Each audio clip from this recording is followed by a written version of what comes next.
आज आपकी मुलाकात अनोखे फन रखने वाले शख्स से करवाने जा रही हूँ। जानवरों और परिंदों को जिंदा रखने का एक फन जानते हैं, वो फन आखिर क्या है ये मैं आपको आज बताऊंगी। ये टाइगर है, प्राइवेट फार्म का है और ये उनके पास मार गया था। ये उन्होंने स्टफ करवाई, अभी इनकम्प्लीट है, अभी इसने फाइनल होना है। कोई भी शौकीन होता है, वो खुद खाए ना खाए, उसने अपने शौक का जो जानवर या परिंदा रखा होता है उसको उसने लाजमी खिलाना है। क्रोकोडाइल कर रहा था तो उस टाइम मैं खुद अपने साथ फील कर रहा था कि इन केस अगर ये जिंदा हो गया फिर क्या करेंगे। नई बात डिजिटल की वीडियोस देखने के लिए हमारा चैनल सब्सक्राइब करें और बेल आइकन पर क्लिक करना मत भूलिएगा। अस्सलामुअलैकुम। नई बार डिजिटल के साथ मैं हूँ आपकी मेज़बान रुवेज़ा राजपूत। व्यूअर्स, आज आपकी मुलाकात करवाने जा रही हूँ पाकिस्तान के अनोखे फ़न रखने वाले जहांगीर जादून साहब से। ये जी मुर्दा जानवर और परिंदों को ज़िंदा रखने का, महफूज रखने का फ़न जानते हैं। इस कदर अनोखा फ़न आखिर इन्होंने क्यों सीख रखा है और कितने सालों से ये काम कर रहे हैं, इन्हीं से जानते हैं, इनसे बात करते हैं और जानते हैं कि ये फ़न कैसे सीख लिया। अस्सलाम वालेकुम जी। वालेकुम अस्सलाम। सर कैसे हैं आप? आपकी दुआएं, शुक्र अल्लाह का, अल्हम्दुलिल्लाह। वैसे मुझे एक लम्हे के लिए लगा कि ये असली है। मुझे सबसे पहले तो ये बताइए सर, इतना अनोखा फ़न आखिर कैसे, दिलचस्पी कैसे इसमें पैदा हुई कि ये सीखूं? बेसिकली ये काम स्टार्ट किया था दादा ने एज अ शौक के लिए, क्योंकि वो जू के एम्प्लॉय थे। कोई चीज़ मर जाती थी वो उसको प्रिजर्व करके रख देते थे। तो वो आगे से उन्होंने ताया को सिखाया, तो ताया ने वालिद साहब को सिखाया, तो वालिद साहब ने एज अ बिज़नेस ये काम स्टार्ट किया। और क्योंकि जानवरों से उनको भी लगाव था, वो जू के अंदर पैदा हुए थे, क्योंकि उस टाइम जू के क्वार्टर जो थे वो जू के अंदर होते थे, एम्प्लॉयज़ के जो क्वार्टर थे। तो वो Aahista Aahista as a business जब वालिद साहब ने काम स्टार्ट किया तो उन्होंने भाइयों को सिखाया। तो मैं बचपन से काम देखता आ रहा था, ज़िंदा जानवरों को भी देखता था, स्टफ़ भी देखता था। तो एक शौक़ पैदा हुआ, क्योंकि ब्लड में भी था, जानवरों से भी एक मोहब्बत थी। तो शौक़ हुआ क्यों ना इन यही काम वो किया जाए ताकि अपने बड़ों का नाम आगे लेके जा सकूं। इसमें कितनी चीज़ें ओरिजिनल हैं, जैसे कि आइस, टीथ, इनकी खाल, हेयर, क्या ओरिजिनल है और क्या आप इसमें ऐड करते? इसमें बेसिकली जो आंखें होती हैं वो ख़त्म हो जाती है, ज़बान वगैरह ख़त्म हो जाती है, इसके सींग, खाल, बाल, ये खोर, ये इसकी ओरिजिनल होती है। क्योंकि जानवर की जब हम खाल उतारते हैं तो गोश्त वगैरह जो इसका होता है वो हम ज़ाया कर देते हैं। तो उसके बाद इसके अंदर काटन की फीलिंग होती है, फाइबर की होती है, लोहे का फ्रेम बनाया जाता है। तो बाकी जो अंदर का स्ट्रक्चर है वो सारा मसनूई टाइप होता है। जो ऊपर के बाल, चार, सींग होते हैं ये ओरिजिनल होते हैं इसके। ये जी कब किया था और क्या रीज़न था, किसका है, ये पूरा हमें बताइए। ये याक है, ये हमारे गिलगित, चित्राल, इनकी पहाड़ों पे होता है। वहाँ के लोग इसको ज़िबा करते हैं, गोश्त के तौर पे इसको इस्तेमाल करते हैं। तो वहाँ से एक जानने वाला हमारा गया था, कस्टमर ही, तो उसको वो पसंद आ गया, वो परचेज़ करके ये ले आया था। तो ये स्टफ़ करके अब उसको हमने देना है, ये वो अपने पास रखेगा, क्योंकि उसको इसके सींग बड़े अच्छे लगे थे। वो कहता है जी एक एंटीक टाइप का उसके लिए जानवर था और इसमें कोई शक नहीं, ये बड़ा नायाब खूबसूरत जानवर है, तो इसलिए ये उसने अब अपने पास रखना है।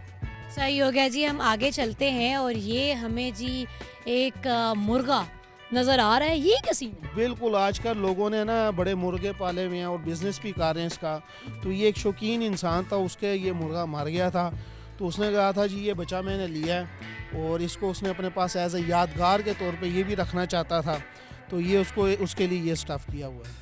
अरे वाह, मतलब कि लोगों को देखें, जानवर हो, इंसान से तो आप मोहब्बत करते हैं, लोग जानवरों से भी मायूस हो जाते हैं और एक ऐसी मोहब्बत होती है कि उसको स्टफ़ करवा के रखा हुआ है। जी इनके बारे में बताएं। ये ब्लैक पैंथर है, ये बाहर से इम्पोर्ट करवाया गया था, यानी ज़िंदा उन्होंने मंगवाया था और काफ़ी अर्सा उनके पास ये रहा और ये फिर मर गया था। ये दोबारा रिपेयरिंग के लिए, यानी जानवर जो मर जाते हैं यानी स्टफिंग के बाद हर साल उसकी सफाई की जाती है और उसकी मेंटेनेंस की जाती है, उसकी डस्टिंग की जाती है। ये उनको उस टाइम स्टफ़ करके दिया था, ये दोबारा भी मेंटेनेंस वगैरह के लिए आया। ये दोबारा फ्रेश फ्रूश होकर उनके पास चला जाएगा, साल 2 साल बाद इसकी दोबारा मेंटेनेंस हम करेंगे। ये लॉन्ग लेग बजर्ड है, मुश्का भी कहते हैं इसको, इसको चूहे मार भी कहते हैं। ये ज़्यादातर माइग्रेट भी करते हैं, लेकिन इधर ये ब्रीड भी करता है। ये होता है कुछ लोग अपने लिए परचेज़ करते हैं और इन केस अगर उनके पास मर जाए तो वो अपने लिए स्टफ़ करवाते हैं, कुछ लोग गिफ्ट के तौर पे भी इस्तेमाल करते हैं। जहांगीर भाई ज़रा इसे उठाएं, हम ज़रा इसे अगर करीब से दिखा सकें अपने व्यूवर्स को। अच्छा, इससे तो डर भी लग रहा है मुझे। ये पार वगैरह अगर हिल जाए, ये फैदर। अच्छा, ये सारा ओरिजिनल है? सारा ओरिजिनल है, इसमें खाली आंखें जो हैं वो ओरिजिनल नहीं है, बाकी नाखून वगैरह सब कुछ ओरिजिनल है इसका। अच्छा जी, आगे हमें इतनी खूबसूरत सी एक मुझे पीकॉक दिख रहा है, इसके बारे में बात करते हैं। ये पीकॉक है, इसका एक बिज़नेस भी है, लोगों ने फार्म बनाए हुए हैं और इनकी ब्रीड भी लेते हैं, आगे सेल करते हैं, बच्चे भी इनके बेचे जाते हैं, अंडे भी बेचे जाते हैं और बड़े करके भी सेल किया जाता है। ये एक पाइट पीकॉक है, 2 मोरों के क्रॉस से निकला था, लेकिन बाकायदा फर्टिलाइज भी होता है, अंडे भी देते हैं, आगे नस्ल भी बढ़ाई जाती है। अच्छा, आपके जहन में अगर आ रहा हो ना कि स्टफ़ किया हुआ है, प्रिजर्व किया हुआ है, हनूत किया हुआ है जानवरों को, लेकिन आपके जहन में स्नेक नहीं आया होगा। यहाँ पे मुझे एक स्नेक दिख रहा है जिसे देख के तो मुझे समझ ही नहीं आ रहा है कि ये स्टोरी क्या है। इसके बारे में जानते हैं हम कि जी स्नेक भी लोग हनूत करवाते हैं। बिल्कुल, कुछ लोग होते हैं उन्होंने शौकिया, पहले तो रुझान कम था, अभी लोग बाहर से भी इंपोर्ट करवाते हैं, बाहर के पायथन आते हैं तो वो अपने लिए, उसमें एक बड़ा नया पायथन है, बाल पायथन, छोटा सा होता है, बड़ा खूबसूरत होता है, वो भी लोगों ने रखे हुए हैं। ये पायथन भी रखे हैं, शौक के लिए लोगों ने रखे होते हैं। जब उनका मर जाता है, जिससे उसको ज़्यादा लगाओ, तो वो उसको स्टफ़ करवा के फिर अपने पास रखते हैं। जहांगीर भाई, मुझे ये बताएं कि इतने जानवर आपने स्टफ़ किए हैं, हनूत किए हैं, कोई ऐसा जानवर या परिंदा जो आपका खुद का हो और उसे दिल ना चाहा हो कि हनूत करूं और ये मेरी नज़रों के सामने रोज़ रहेगा तो मैं इसे कैसे देखूं? बिल्कुल, बहुत से जानवर ऐसे थे, उनसे मोहब्बत थी, क्योंकि चिड़ियाघर जाता था, देखता था बचपन से ही, अभी भी जाता हूँ, और घर में भी कुछ शौक के तौर पे रखे थे, और कुछ मर जाते थे तो उनको, जिनसे कुछ मोहब्बत ज़्यादा होती थी, तो उनको स्टफ़ करने को दिल नहीं करता था, लेकिन फिर दिल कहता था इनको ज़ाया क्यों किया जाए, तो फिर उनको स्टफ़ यानी करके किसी म्यूज़ियम को डोनेशन के तौर पे दे देता था कि एज आ इंफॉर्मेशन के लिए लोगों के काम आएंगे। बिल्कुल जी, आपने सही कहा। अब हम जी नेक्स्ट आ गए हैं, जो माशाल्लाह दिखने में तो एक कमाल सा लग रहा है। इनसे जानते हैं कि ये किसी, ये टाइगर है, प्राइवेट फार्म का है, और ये उनके पास मार गया था, ये उन्होंने स्टफ़ करवाई, ये भी इनकम्प्लीट है, अभी इसने फाइनल होना है, यानी ये क्या होना है जिसमें फाइनल? कंप्लीट है, यानी इसमें ज़बान लगनी है, इसके नीचे बेस बननी है, उस हिसाब की इसकी फिनिशिंग होगी, क्योंकि जिसकी जो चीज़ होती है वो जो पोस्ट कहता है हमने उस हिसाब से उसको बना के देनी होती है। मतलब अभी आपने डराना है भरपूर, अभी नहीं लग रहा। कुल अभी इसमें बहुत सा काम रहता है, यानी 20% इसका काम अभी रहता है फाइनल होने में। अच्छा, कभी ऐसा हुआ है कि आप कोई जानवर या परिंदा हनूत कर रहे हो और वो आपको ऐसी फीलिंग आए कि ज़िंदा है? नहीं, वो ऐसा नहीं हुआ, लेकिन बाज़ औक़ात ऐसा होता था कि कुछ चीज़ों के अंदर से कुछ सामान निकल आता है, तो ईगल वगैरह के अंदर से, यानी किसी में सांप निकल आता है, किसी में से कोई मेंढक मुंडक निकल आता है। और एक दफ़ा एक खाली क्रोकोडाइल कर रहा था, तो उस टाइम मैं ख़ुद अपने साथ फील कर रहा था कि इन केस अगर ये ज़िंदा हो गया फिर क्या करेंगे। ये हिरन दिख रहे हैं हमें छोटे छोटे, ये कुछ खास लगे? डॉग डियर के ये बच्चे हैं, पाड़ा इसको कहते हैं।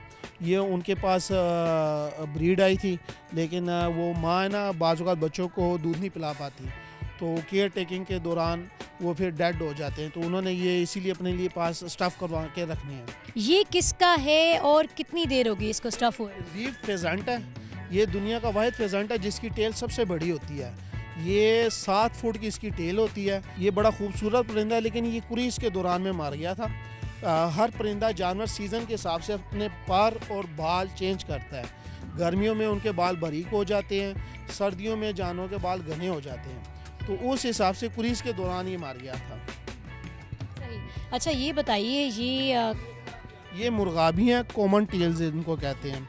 ये सीजनली हंटिंग होती है, महकमा इसका परमिशन देता है शूटिंग लाइसेंस के ऊपर कि सीज़न में, यानी इतवार वाले दिन, किसी भी छुट्टी वाले दिन, सरकारी छुट्टी के दिन आप इसका हंटिंग कर सकते हैं।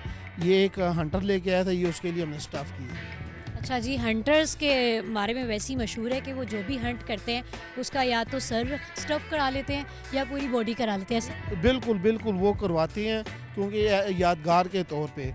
और वैसे भी जो हंटिंग है, हंटिंग के हिसाब से जानवर परिंदा इतनी जल्दी ख़त्म नहीं होता जितनी जल्दी नेटिंग के ज़रिए ख़त्म होता है। हमें आगे लाइन दिख रहा है जो बहुत कद्दावर भी लग रहा है और कुछ खौफनाक भी लग रहा है, प्यारा भी लग रहा है। इनसे जानते हैं ये किसका है? ये एक लाइनस है, ये एक शौकीन इंसान था, ये उनके साथ फुल हैंड टेम थी, यानी वो इसको अपने बिल्कुल पास बिठाते थे, अपने साथ बेड पे सुलाते थे।